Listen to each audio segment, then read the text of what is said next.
Hi everyone, welcome to my channel. मैं हूं शिवानी। आज एक और स्टोरी टाइम लेके आ गई हूं मैं आप लोगों के लिए। और आज का स्टोरी टाइम तो मैं बहुत ही मजे के साथ सुनाने वाली हूं, क्योंकि मैं बार बार जब रिकॉल करती हूँ ये सारे इंसिडेंट जो आज की स्टोरी में होने वाले हैं, तो मुझे बहुत ही हंसी आती है। और मैं सोचती हूँ कि यार, एक लड़की, मतलब एक पर्सन, मेरे केस में लड़की थी, पर वैसे अगर देखा जाए तो एक पर्सन कितना ज्यादा जेलस हो सकता है किसी से। भाई, दूसरे इंसान को तुमसे ना लेना ना देना, वो तुमसे कहीं भी कंपेयर नहीं कर रहा है खुद को, कहीं भी वो तुमको अपनी लीग में मान ही नहीं रहा है, लेकिन तुम अंदर ही अंदर उससे कंपेयर करते हो, अपने अंदर जेलसी पालते हो, फिर उससे अपने ग्रजेस निकालते हो, उसके बारे में बदनामियां करते हो, और फिर अपने ही मन में खुद को पता नहीं विक्टिम मान के बैठ जाते हो। अंदर ही अंदर पता नहीं क्या क्या आपके मन में चल रहा होता है, और दूसरे पर्सन को अंदाजा भी नहीं होता।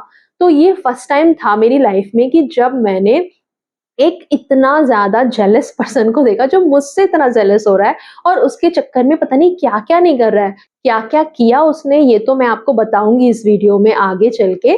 फिलहाल एक बात और मैं आपसे करना चाहती हूँ कि ये जो स्टोरी टाइम्स मैं बना रही हूँ ना, ये जितनी भी चीज़ें पास्ट से उठा के मैं यहाँ पे शेयर कर रही हूँ, मतलब इतना लाइट में फ़ील कर रही हूँ, मैं आपको बता नहीं सकती। मतलब न जाने कितनी सारी चीज़ें मेरे अंदर शायद बॉटल अप थी, दबी हुई थी, और जितना ज़्यादा मैं एक-एक करके इन पे बात करती जा रही हूँ ना, I am feeling so light, और ऐसा लग रहा है जैसे कि कोई बर्डन उतरता जा रहा है। सो ऐसी और भी चीज़ें हैं, ऐसे और भी इंसिडेंट्स हैं मे बी जिन पे मैं वीडियो बनाऊँ। मुझे नहीं पता मैं इस जर्नी में कहाँ तक जा पाऊँगी, न जाने मतलब कितने और स्टोरी टाइम बचे हैं अभी, वो मैं खुद भी नहीं जानती। जैसे-जैसे करके मुझे चीज़ें याद आती जाती हैं, मुझे लगता है कि इस पे स्टोरी टाइम हो सकता है, तो वो मैं बस बना रही हूँ। लेकिन आप लोगों की तरफ से मैं जैसा फीडबैक देख रही हूँ, वैसे तो अगर एक क्रिएटर के जैसे अगर मैं सोचूँ, तो कोई बहुत ज़्यादा मुझे व्यू नहीं आ रहे हैं। मेरे स्टोरी टाइम वीडियो पे ही ऐसे बस नॉर्मल 2, 300, 400, और पिछली वीडियो में तो बहुत ही कम व्यू आए हैं।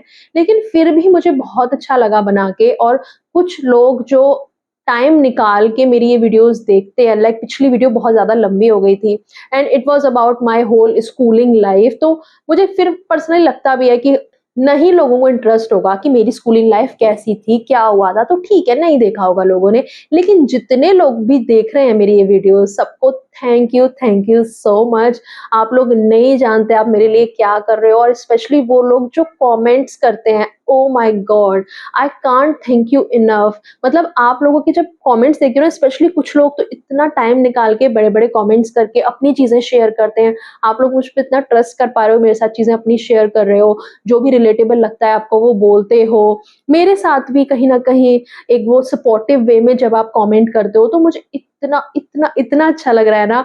मतलब बाकी सारे कमेंट्स एक तरफ, चाहे इस चैनल के हों, चाहे दूसरे चैनल के हों, लेकिन स्पेशली स्टोरी टाइम वाली वीडियोस पे जो आप लोगों के पॉजिटिव कमेंट्स आ रहे हैं, जो सपोर्ट आ रहा है ना, वो it's like touching my heart. So ऐसे ही सपोर्ट करते रहो, एंड जो भी लोग लाइक कर रहे हैं, कमेंट कर रहे हैं, स्पेशली बड़े-बड़े कमेंट्स करते हो आप टाइम निकाल के, आई हैव नो वर्ड्स।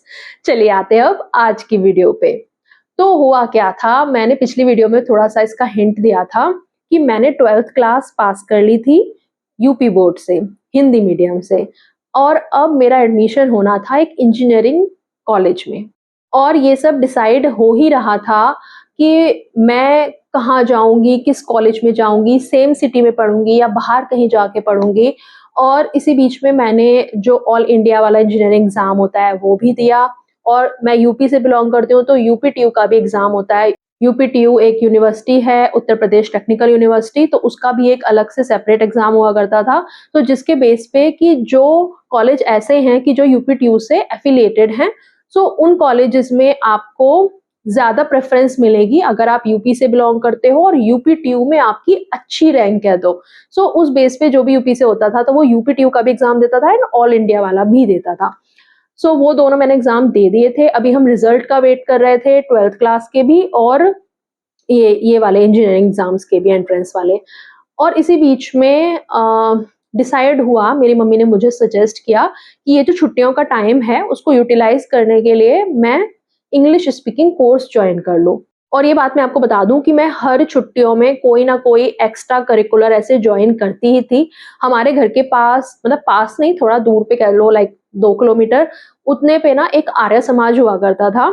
वहाँ पे ना बहुत सारी डिफरेंट डिफरेंट चीज़ें गर्ल्स को सिखाई जाती थी और उनका खर्चा सिर्फ़ इतना ही होता था कि लाइक आप ₹100 का कोई फॉर्म भर दो, कोई 150 का फॉर्म होता था, कोई 200 का फॉर्म होता था, डिपेंड्स अपॉन कि वो क्या एक्टिविटी है। और उस एक्टिविटी में कोई भी अगर सामान लगना है वो आप खुद से लेके आओगे, लेकिन और कोई चार्जेस एक्स्ट्रा नहीं लगते थे, सिर्फ़ आप एक वो फॉर्म भरो उसका चार्ज होता था एंड आप कोई भी 1 महीने, 1.5 महीने ऐसी कोई भी क्लास जॉइन कर सकते थे। तो वहाँ पे बहुत सारी चीज़ें मैंने सीखी हैं, मैंने वहाँ पे जो सॉफ्ट टॉयज़ होते हैं उनको बनाना सीखा है।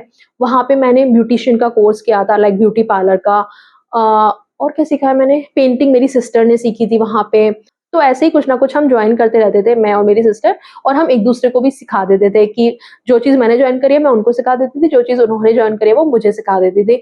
सो ऐसे करके हमने काफ़ी सारी एक्स्ट्रा करिकुलर चीज़ें सीखी थी और इस बार मेरी मम्मी ने सजेस्ट किया कि भाई तू इंग्लिश स्पीकिंग कोर्स जॉइन कर ले, वो आगे चल के तुझे काम में आएगा, क्योंकि इंजीनियरिंग की जो पढ़ाई है वो ऑल इंग्लिश में होने वाली है। एंड ये बात तो मैंने आपको क्लियर कर ही दी थी पिछली वीडियो में कि मेरी मम्मी को लगता था कि हिंदी मीडियम में अगर मैं पढ़ रही हूँ, तो मेरी इंग्लिश तो बहुत ही वीक होगी। अब मैं बताती हूँ आपको एक और इंसिडेंट कि इंग्लिश के मामले में कब मुझे बहुत ज़्यादा बुरा फ़ील हुआ पर्सनली। मेरे एग्ज़ाम थे आई थिंक 12th क्लास के या 10th क्लास के, मतलब किसी दूसरे स्कूल में जाके हम वो एग्ज़ाम दे रहे थे। नहीं, 10th क्लास में तो हमारा सेम स्कूल में ही पढ़ा था, 12th के एग्ज़ाम थे पक्का। सो 12th का मेरा शायद एग्ज़ाम था, हम दूसरे स्कूल में जाके एग्ज़ाम देने गए थे और इंग्लिश का जो पेपर था ना, उसमें जो एसेज़ आए थे, वो बिल्कुल ही ऐसे आ गए थे कि जो हमारे सिलेबस में थे ही नहीं। पहले के टाइम में यूपी बोर्ड में लोगों की परसेंटेज इसीलिए नहीं आ पाती थी कि भाई हर स्कूल में अलग-अलग किताबें चल रही हैं और जो एग्ज़ाम बन के आ रहा है, वो कुछ भी आ सकता है। कई बार तो आपने वो कहीं चीज़ पढ़ी ही नहीं, कुछ उसकी प्रैक्टिस नहीं, कुछ भी आ जाता था। अगर आपके अंदर थोड़ा-सा भी कॉमन सेंस है, कुछ भी आप तिकड़म लगा के उसको अटेम्प्ट कर आए, तो आप पास हो गए, नहीं तो फेल भी बहुत सारे लोग होते थे। सो इंग्लिश के एग्ज़ाम में एसेज़ ऐसे आ गए जो मैंने कभी प्रिपेयर ही नहीं करे और बिल्कुल ही अलग से। तो जब मैं घर पे आई और मम्मी अक्सर पेपर लेके देखती थी कि क्या करा, क्या करा? एसेज़ पे जब मम्मी आई तो मम्मी बोली, "इनमें से" जैसे चॉइस आती थी 2-3 की, "इसमें से तूने कौन-सा लिखा?"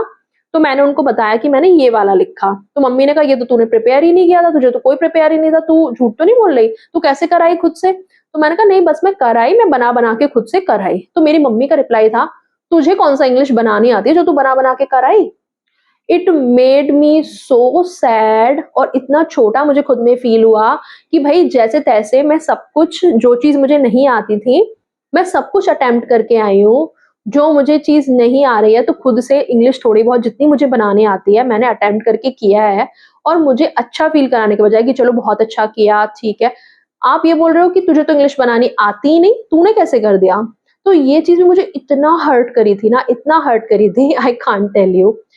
अब आते हैं उस चीज़ पे कि क्योंकि उनके अकॉर्डिंग ना मुझे इंग्लिश बोलनी आती है, ना मुझे इंग्लिश बनाकर लिखनी आती है, मुझे सेंटेंसेस बनाने तक नहीं आते हैं, जबकि ऐसा नहीं था। पर उनकी अंडरस्टैंडिंग ऐसी थी, तो उन्होंने मुझे सजेस्ट किया कि तुमको इंग्लिश क्लास जॉइन करनी चाहिए। अब एक इंसान जब चीज़ें सुनता रहता है ना बार-बार रिपीटेडली, तो आपके मन में भी कुछ ना कुछ उसमें से बैठ जाता है। तो मुझे पता था कि इतनी बेकार इंग्लिश तो नहीं है मेरी जितना मेरी मम्मी समझती हैं, लेकिन हाँ, मेरी बहुत इतनी अच्छी भी नहीं है कि भई मैं ऑल इंग्लिश कॉलेज में जा रही हूँ, कहीं मेरी बेइज़्ज़ती ना हो जाए, कहीं मैं कुछ बोल ही ना पाऊँ, कहीं जो पढ़ाया जा रहा है मेरे मेरे भेजे में ही ना घुसे, मुझे समझ ही ना आए। तो मैंने भी खुशी-खुशी हाँ कर दी कि हाँ, ठीक है, मैं जॉइन कर लूँगी। मेरी मम्मी की बात हुई एक और हमारे पड़ोस में आंटी थी उनसे, उनकी बेटी भी सेम 12th पास उसने किया था, ये इंजीनियरिंग एग्ज़ाम्स उसने दिए थे, तो मम्मी ने उनको भी मना लिया कि भई दोनों लड़कियों को भेज देते हैं, उनकी बेटी भी हिंदी मीडियम से थी एंड यूपी बोर्ड से थी, तो मतलब हम सेम कैटेगरी के हो गए, तो दोनों को भेज देते हैं। अब जो मेरे डैडी हैं उन्होंने बोला कि जहाँ पे उनका शॉप है, उसके पास में ही एक इंस्टीट्यूट है, वो सिखाते हैं, तो वहीं पे ही भेज दो। मैं दोनों बच्चियों को ले जाऊँगा और दोनों का एडमिशन करा दूँगा।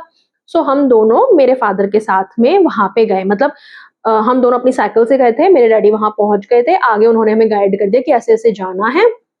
तो वो जो एरिया था ना, वो थोड़ा इंडस्ट्रियल एरिया टाइप का ही था और एक ऐसे गली के अंदर जाके कहीं लास्ट में वो इंस्टीट्यूट था। तो अभी क्योंकि हम दोनों साथ में जा रहे हैं तो इतनी कोई प्रॉब्लम नहीं कि चलो दोनों लड़कियाँ एक-दूसरे का साथ में चली जाएँगी। तो हो गया हमारा वहाँ पे रजिस्ट्रेशन, जो भी फीस था एंड हम वहाँ नेक्स्ट डे से जाने लगे। वहाँ पे करीब 1 डेढ़ घंटे की क्लास हुआ करती थी, कभी-कभी 2 घंटे भी वो पढ़ा लेते थे, कोई ऐसा टॉपिक चल रहा है कि जैसे सबको कुछ दिया है बोलने को, तो इट्स लाइक कि सबकी जब तक बारी आएगी, तो इस टाइप से हुआ करता था। तो अब हमने जब नेक्स्ट डे से जाना शुरू किया, तो हमने देखा पहली बात तो हमारे बैच में हम दोनों ही सिर्फ़ लड़कियाँ हैं, बाकी सारे लड़के हैं। और हम इस लड़की का नाम कुछ रख देते हैं, जो मेरी नेबर वाली फ्रेंड थी, इसका नाम हम ए रख देते हैं, ठीक है? तो ए ने ये वाली चीज़ बहुत ज़्यादा नोटिस करी कि भई यहाँ तो सब लड़के हैं और ना तो ये खुद कुछ बोलती थी, और अगर मैं कुछ क्वेरी पूछ रही हूँ, तो ये मुझे ऐसे जज वाली निगाहों से देखती थी कि भाई तू कैसे बोल सकती है इतने सारे लड़कों भरी क्लास में? And she was behaving like कि हमें ज़्यादा नहीं बोलना है, हमें किसी की नज़रों में नहीं आना है, ये सारे लड़कों में से किसी की नज़रों में हम आ गए, ये हमारा पीछा करेंगे, ये हमें परेशान करेंगे, जो कि कॉमन था हमारे यहाँ पे कि अक्सर लड़के आपका पीछा करते थे, आपको परेशान करते थे, छेड़खानी करते थे, मतलब कुछ-कुछ कमेंट्स बाजी करते थे। सो हमको इस सब चीज़ों में नहीं पड़ना है, नहीं तो हमारे घर वाले तो हमारी बैंड ही बजा देंगे। सो चुप रहा कर, ठीक है? तो वहाँ पे हम उस क्लास में 2-4 दिन गए एंड उसका बिहेवियर तो मैंने आपको बता ही दिया।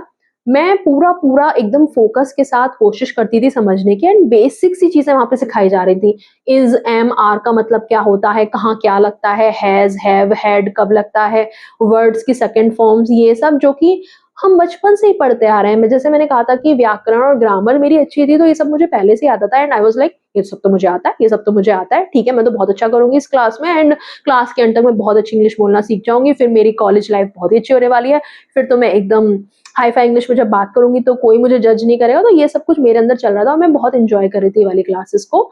लेकिन ये 3-4 दिन की क्लासेस में वो मेरी जो फ्रेंड थी उसको बहुत-बहुत ज़्यादा प्रॉब्लम हो रही थी और उसने अपने घर पे ये वाली चीज़ पे बात करी कि क्योंकि ऑल बॉयज़ की क्लास है और एक बहुत अंदर गली-सी में जाके हमें जाना पड़ रहा है, it's not safe and all that. और बाद में मुझे रीज़न पता चला कि इसका कोई जानने वाला है, कोई फ्रेंड है या क्या है पता नहीं, उसने इसे बताया है कि इस इंस्टीट्यूट जिसमें हम जा रहे हैं, इसकी मेन वाली जो ब्रांच है ना, वो दूसरी जगह पे है। फॉर एग्ज़ाम्पल हमारा घर यहाँ पे है और हम इस ब्रांच में जा रहे हैं और जो दूसरी ब्रांच है वो इधर है। तो अब ये इधर वाले में ना जाके उधर वाले में जाना चाहती थी, इसीलिए इसने ये पूरा फ़साड जो है वो क्रिएट किया था। अब इसके घरवाले आए हमारे घर पे बात करने, स्पेशली इसकी मम्मी, कि भई कहाँ पे करवा दिया है तुमने? और भाई साहब ने ज़रा भी ध्यान नहीं दिया, सारे लड़के हैं, ये है, वो है। तो इन्होंने सारा ब्लेम मेरे डैडी के ऊपर लगाना शुरू किया, तो उन्होंने भी बोला कि ठीक है, अगर आपको ऐसा लग रहा है कि दूसरी ब्रांच ज़्यादा अच्छी है, वहाँ पे ज़्यादा अच्छा-सा पढ़ाएँगे या ज़्यादा अच्छा एनवायरनमेंट है, तो कोई बात नहीं, मैं भी इसको भेज दूँगा, मतलब मुझे भी वो भेज देंगे। और उन्होंने हमें बोला कि मैं चलता हूँ, मैं बात करता हूँ कि इनको दूसरी ब्रांच में आप शिफ्ट कर दो। तब जाके उसकी मम्मी थोड़ा शांत हुई और उन्होंने कहा ठीक है आप जाइए। तो अब मेरे फादर गए और उन्होंने अपने कंसर्न्स बताए कि हमको यहाँ पे नहीं ठीक लग रहा है, हमें दूसरी ब्रांच में जाना है। क्योंकि सेम ब्रांच में हम शिफ्ट हो रहे थे तो उनको कोई ज़्यादा इश्यू नहीं था, वो तुरंत मान गए। उन्होंने कहा ठीक है, आप वहाँ पे मेन पर्सन का जो केबिन है, जो वहाँ के मैनेजर हैं, उनके पास जाना और उनको बोलना कि हम उस ब्रांच से आए हैं, मैं यहाँ से कॉल कर दूँगा, उनको सारी चीज़ें बता दूँगा, आप अपना नाम वगैरह बताना, बताना कि हम वहाँ से आए हैं और आपका वहाँ पे फिर कंटिन्यू हो जाएगा। हमने कहा चलो ठीक है, हम दोनों खुश, मैं भी खुश कि चलो ठीक है। थोड़ा-सा मुझे भी इस बात में प्रॉब्लम थी कि जो बाकी लड़के थे ना, वो ज़्यादा कमेंटबाज़ी ज़्यादा करते थे और टीचर जो भी थे ना, वो उन लड़कों पे ही ज़्यादा फ़ोकस करते थे। जब तक हम पर्सनली कुछ पूछे ना, तब तक वो कुछ हमें, मतलब ना हम पे फ़ोकस कर रहे हैं, ना हमें कुछ एक्सप्लेन कर रहे हैं। तो ये वाली चीज़ मुझे भी लग रही थी, तो मैं भी खुश हो गई कि चलो ठीक है। अब जब हम दूसरी जगह पे गए, तो अब ये लड़की मेरे साथ ऐसा ड्रामा कर रही है कि अरे यार! वहाँ जाके कैसे बात करेंगे? तेरे पापा नहीं चल रहे हैं वहाँ पे, तो वहाँ पे हम कैसे खुद से बात करेंगे? इतना इतना नर्वस हो रही है, इतना होपलेस हो रही है। तो मैंने इसको कहा कि तू शांत रहियो, मैं जाके वहाँ बात कर लूँगी। कि सिंपली बोलना ही तो है कि हम वहाँ दूसरी ब्रांच से आए हैं आपकी और हमें हम ये हैं, अपना नाम बताएँगे और हमें यहाँ पे अब पढ़ना है, हमारी क्लासेस अब से यहाँ होंगी। नहीं, पता नहीं कैसे बोलेंगे, ये पता नहीं क्या अजीब-सा ड्रामा क्रिएट कर रही थी। तो मैंने कहा तू चुप रही हो, मैं बोल लूँगी। अब वो फर्स्ट फ्लोर पे थी क्लास, हम वहाँ पहुँचे, नेक्स्ट डे हम फर्स्ट फ्लोर पे पहुँचे, हमने नॉक किया, हम अंदर गए, अंदर जाके उन्होंने हमें बुलाया, ओके कम इन। इतनी देर में उन्होंने बोला कि बैठो और मैं उनसे बोली कि नहीं हमें नहीं बैठना है, हमें आपसे बात करनी है। मतलब ये एक वो चल ही रहा है सीन कि इसने एकदम से ऐसे जैसे अंदर कुछ भर रखा हो, एकदम से बोलना शुरू कर दिया, सर हम आपकी दूसरी वाली शाखा से आए हैं, ये है शाखा? इतनी इंग्लिश तो आती है ना तुमको, तुम ब्रांच बोल सको। मतलब सामने वाले को तुम बिल्कुल ही अपने आप को गँवार साबित करना चाहते हो कि भाई हम तो ब्रांच को भी शाखा बोलते हैं। तो उस बात पे मैंने उसे बहुत जज किया। मैंने इसे देखा जब उसके मुँह से शाखा निकला कि हैं! Are you serious? तो फिर जो भी था उन्होंने कहा कि अच्छा चलो ठीक है, ये है, वो है, आप जॉइन कर सकते हो क्लासेस एंड आज का तो टाइम निकल गया, क्योंकि वहाँ पे थोड़ा अर्ली क्लास हुआ करती थी कि आज का तो आपका टाइम निकल गया है, आप लोग कल से आना, ये वाले बैच में आप दोनों आ सकते हो। इस तरीके से उन्होंने बता दिया। वो थोड़ा अर्ली का बैच था, शायद 9 बजे का, और वहाँ पे जो पहले वाले में हम जाते थे, वहाँ शायद 11-12 बजे का ऐसा था, दोपहर में हम जाते थे। तो ये भी ठीक हो गया कि चलो सुबह-सुबह हम अपना हो आया करेंगे, इतनी कोई दोपहर धूप नहीं हुआ करेगी। अब हम वहाँ जाने लगे। अब ये लड़की धीरे-धीरे अपने जेलसी के साइन दिखाना शुरू कर दिया इसने। मुझे वहाँ पे थोड़ा-सा बॉयज़ अटेंशन मिल रहा था, मतलब कि डायरेक्टली कोई मुझसे कुछ नहीं कह रहा था, लेकिन थोड़ा-सा जैसे होता है ना कि अरे आप यहाँ बैठ जाइए, तो मैं कहती थी नहीं-नहीं मुझे अपने फ्रेंड के साथ बैठना है, कि अच्छा-अच्छा ठीक है तो हम 2 सीट खाली कर देते हैं। ऐसे होते हैं ना थोड़े बॉयज़ थोड़ा ऐसे दिखाते हैं थोड़ा हाइलाइट होने के लिए, तो ये वाली चीज़ें लड़के कर रहे थे और आई वाज़ लाइक ओके ठीक है। तो लेकिन इसको बहुत प्रॉब्लम हो रही थी कि इससे कोई कुछ क्यों नहीं कर रहा है। तो अब इसने बॉयज़ की अटेंशन ग्रैब करने के लिए ना खुद से उनके साथ कुछ-कुछ मज़ाक करना शुरू कर दिया, फ्लर्टी लाइन्स मारना शुरू कर दिया। अब कोई भी नॉर्मल लड़का होगा, वो इतना ज़्यादा रिएक्ट नहीं करेगा कि चलो ठीक है, हँसी-मज़ाक में फ्रेंडशिप हो रही है, बात कर रहे हैं। लेकिन अगर कोई छिछोरा लड़का होगा, वो ऐसी लड़की को बिहेव करते देख के कैसे रिएक्ट करेगा कि ओह! ये तो मतलब खुद पे ही लट्टू हुए जा रही है, तो और इसका फ़ायदा उठाओ। सो वैसा ही एक लड़का क्या हुआ एक दिन कि ग्रुप है पूरा, हम बाहर खड़े हुए हैं, हमारी क्लास ना अभी ओपन नहीं हुई है। कुछ-कुछ तो वहाँ काम चल रहा था, तो उस चक्कर में वहाँ लॉक लगा हुआ है। हम लोग सारे रिसेप्शन पे खड़े हुए हैं एंड रिसेप्शन के बाद में ना एक ऐसे गैलरी जाती थी हमारी क्लास की तरफ। तो अभी एकदम से पता चला कि अरे क्लास खुल गई है, आ जाओ। तो हम उस गैलरी से जा रहे हैं। सो मैं तो फटाफट से कि अरे आगे वाली सीट लेनी है, तो मैं आगे-आगे चल रही हूँ एंड मुझे पता है कि ये पीछे से आ रही होगी। मैं वहाँ अपना सामान रख दिया है, बैग रख दिया है, बॉटल से पानी पी लिया है। मैं देख रही हूँ ये आई नहीं अभी तक। तो मैं ऐसे बाहर को मैंने ऐसे झाँका, तो ये इतनी ज़ोर-ज़ोर से चिल्ला रही है। एक लड़का इसका हाथ पकड़ के खड़ा हुआ है और कुछ-कुछ तो इनके बीच में हो रहा है और ये मेरा नाम लेके मुझे चिल्लाए जा रही है, "शिवानी, शिवानी, शिवानी, बचा मुझे बचा।" एंड आई एम शॉक्ड कि हो क्या रहा है? तो मैं वहाँ गई हूँ, क्या हुआ, क्या हुआ, क्या हुआ? इतनी देर में उस लड़के ने इसका हाथ छोड़ दिया और ये भाग के आ गई और अब ये मुझसे गुस्साए हैं कि मैं क्यों आगे चली गई और मेरे जाने के बाद इसने मुझे बताया ये हुआ है कि वो लड़का इसका हाथ पकड़ के इसको खींच के वॉशरूम में ज़बरदस्ती ले जा रहा था। एंड आई वाज़ लाइक हैं? इतने सारे ग्रुप के बीच तू है, ऐसा तो है नहीं मैं तुझे कहीं जंगल में या सुनसान जगह पे छोड़ के आ गई और भई तू क्यों खुद से हँसी-मज़ाक और इतना चीज़ें करती है। मैंने तो उसको उसी पॉइंट पे बोला कि भाई तू उनसे इतना घुलती-मिलती क्यों है? क्योंकि 1-2 लड़के थे वो छिछोरे टाइप के और वो इसको जैसे रिस्पॉन्ड करते तो ये और ज़्यादा बढ़-बढ़ के उनके साथ में मज़ाक वगैरह कर रही है। तो उस पॉइंट पे मेरा ऐसा था कि तू क्यों ही उनके मुँह लगती है भाई? तू जब ज़्यादा से सामने से भड़के करेगी तो उनकी भी हिम्मत होगी कुछ और स्टेप पे जाने की और एक लड़की को मुझे ऐसा लगता है अगर कोई मेरे जैसी होगी तो समझ आ जाता है भाई कि किससे कैसे बात करनी है और तुम्हें लग रहा है कि सामने वाला कैसा है तो उससे उस तरीके से चलो कि थोड़ा स्ट्रिक्ट बन के चलो, थोड़ा दूरी मेंटेन करके चलो। सामने वाले को पता होना चाहिए कि इससे इतना आप क्लोज़ नहीं आ सकते या ये सब नहीं कर सकते। भई तुम जब खुद से ही ऐसे करोगे तो सामने वाले को भी थोड़ी हिम्मत मिलती है। उस टाइम पे मेरी सोच ऐसी ही थी और हमें यही सिखाया गया था कि भई तुमको अपनी सेफ्टी का ख़्याल खुद रखना है, किसी को इतनी छूट नहीं देनी है, तो ये सब। तो ये मुझसे हो गई बहुत ज़्यादा गुस्सा और इसने मुझ पे बहुत ज़्यादा ऐसे-ऐसे ब्लेम किया कि मेरी वज़ह से जैसे ये सब हुआ है क्योंकि मैं इसे छोड़ के आ गई। और मैं इसको बोल रही थी सिंपली कि भाई तू दूर रहा कर ना, तू लड़कों से ऐसे बात क्यों करती है, इतना ज़्यादा क्यों करती है? लेकिन ये मुझसे गुस्सा हो गई। अब मैंने इसे जैसे-तैसे मनाया कि भई जाना तो इसके ही साथ है। अब आया कुछ दिनों में कि एक टॉपिक हमें मिलेगा और उस टॉपिक पे हमें बोलना है। तो पर्चीज़ आए गए, स्लिप्स आए गए और उसमें से जिसके नाम पे जो स्लिप आई है, उसको उसके बारे में नेक्स्ट डे एक प्रेज़ेंटेशन देनी है फुल ऑन इंग्लिश में। तो मेरे पास जो टॉपिक आया था वो था government jobs versus private jobs. तो अब इस पे लिखना था और उस टाइम पे ऐसे कोई इंटरनेट भी नहीं होता था कि हम फटाफट से गूगल पे सर्च करके कुछ कुछ पॉइंटर्स निकाल लें। तो आई वाज़ लाइक कि ठीक है, कुछ-कुछ मैंने सोच-सोच के लिखा। फिर मैंने ना अपनी कुछ पुरानी बुक्स निकाली, तो मेरी सिस्टर की भी कुछ बुक्स थी मेरे पास और उसमें एसेज़ वगैरह थे। तो उसको जब मैं गो थ्रू कर रही थी तो उसमें सेम टॉपिक मुझे मिल गया, government job versus private job and क्या डिफरेंस है। तो उसमें से भी मैंने काफ़ी सारे पॉइंटर्स निकाल लिए, एक बहुत ही अच्छा-सा मैंने प्रेज़ेंटेशन तैयार किया, कुछ-कुछ उसमें मैंने अपना भी पॉइंट ऑफ व्यू डाला कि मैं क्या प्रेफ़र करूँगी अगर मुझे चॉइस दी जाए एंड मैं ये क्यों चूज़ करूँगी और ये क्यों नहीं चूज़ करूँगी। तो मैंने उसमें अपना पर्सनल टच भी डाला। सो बहुत अच्छे से मैंने वो पूरा 2 पेज का एक लिख के तैयार कर लिया। एंड मेरी ये आदत है हमेशा से कि अगर मुझे कुछ प्रिपेयर करना होता था, तो मैं उसे बोल-बोल के प्रिपेयर करती थी।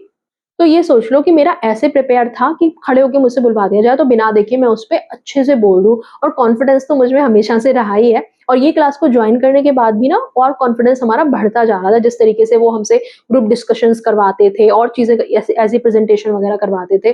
अब एक-एक करके सबकी बारी आने लगी थी और हर कोई अपने जो भी लिख के लाया था उसमें से देख के बोल रहा था। ऐसा कुछ नहीं था वहाँ पे कि आपको खुद से बोलना है या देख के बोलना है। मोस्टली लोग वहाँ पे अपने नोट्स में से ही देख के बोल रहे थे। अब मेरी बारी आती है, तो वहाँ पे जो मैम थी उन्होंने बोला कि आप लेकर आओ अपना और पढ़ो, तो मैंने कॉपी को ऐसे बंद किया और फुल ऑन एटीट्यूड और कॉन्फिडेंस के साथ बोला कि ma'am I don't need my notes, मैं बिना देखे प्रेज़ेंटेशन दूँगी। एंड सबकी जो शक्लें थी आगे वालों की ऐसे मेरी तरफ, व्हाट? और सबने सिर्फ इसी बात पे तेज-तेज क्लैपिंग करी कि व्हाट गट्स आई हैव कि मैं बिना देखे बोल रही हूँ, क्योंकि जितने भी लोग उस क्लास में आए थे वो सब ऐसे ही थे, लो कॉन्फिडेंस, आता है बोलना नहीं बोल पा रहे हैं, ऐसे ही। तो सबने बहुत मुझे एप्रिशिएट किया, क्लैप किया और ये जो मेरी फ्रेंड थी ना इसका वहीं मुँह सड़ गया था। अब जब मैं वहाँ गई हूँ मैंने बहुत अच्छे से प्रेज़ेंटेशन ये पूरा दिया and everybody cheered me up उसके बाद में, और स्पेशली जो टीचर थी उन्होंने इतनी मेरी तारीफ करी। मेरे से जस्ट बाद में मेरी वो फ्रेंड ए का नंबर था।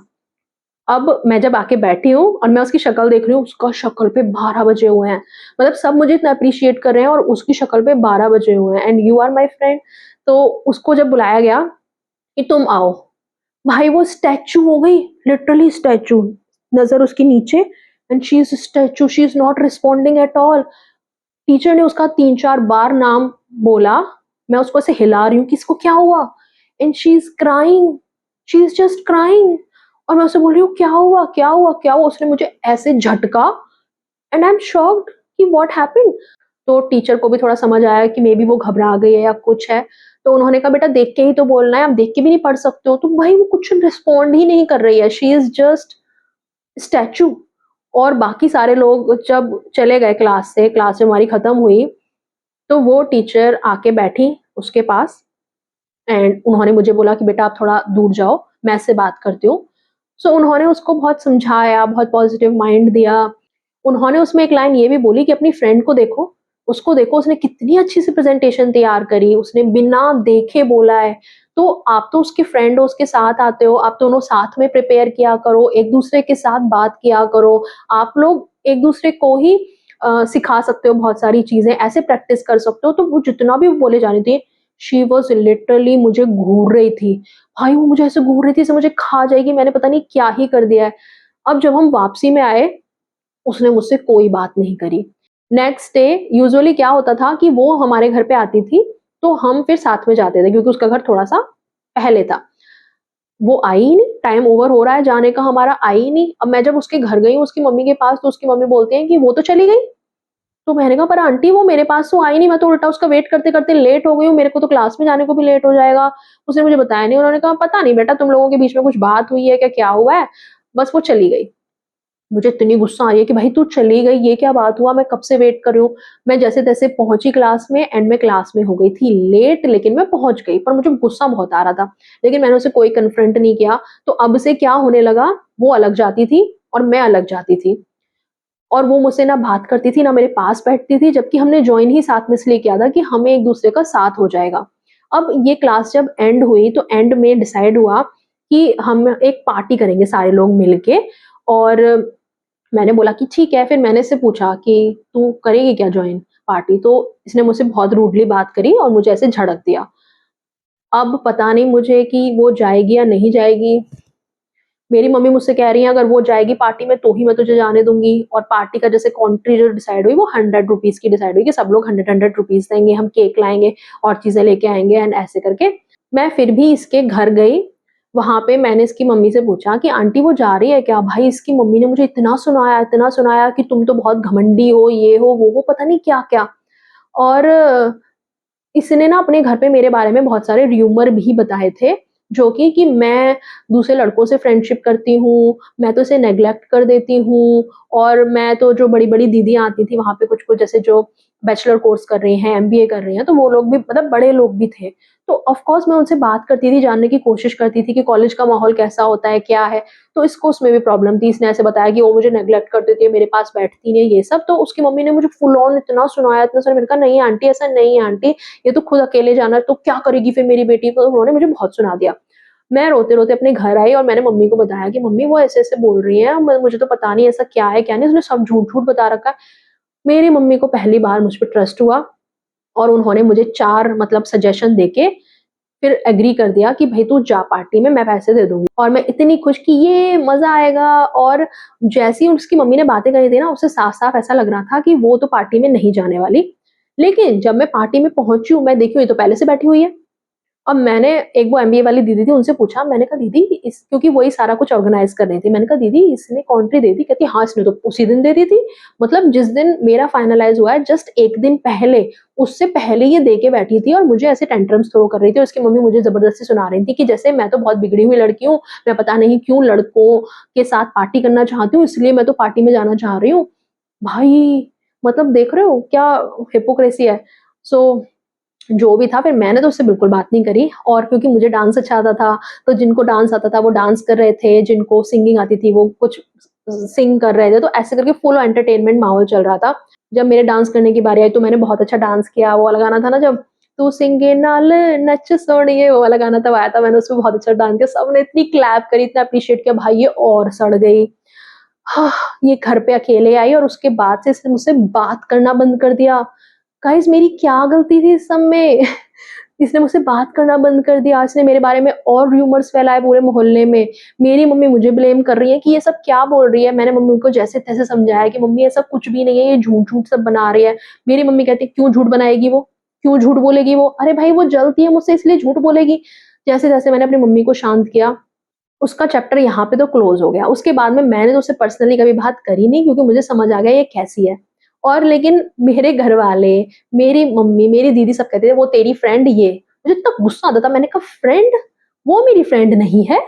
ऐसी कौन-सी फ्रेंड होती हैं? आज भी मेरी दीदी मुझे चिढ़ाती हैं, वो जो तेरी फ्रेंड थी ना वो। और मेरा रिएक्शन होता है, she is not my friend.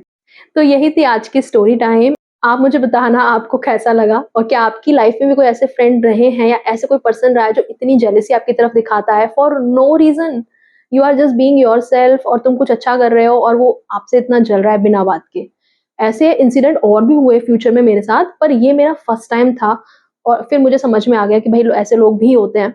And आगे जब इंसिडेंट्स हुए तो कहीं न कहीं मैं तैयार थी उसके लिए कि ठीक है, कुछ अच्छा करो आप अपनी लाइफ में, कुछ आप में ऐसा है जो उनके पास नहीं है, तो वो जेलसी थ्रो करेंगे and you can't do anything about it.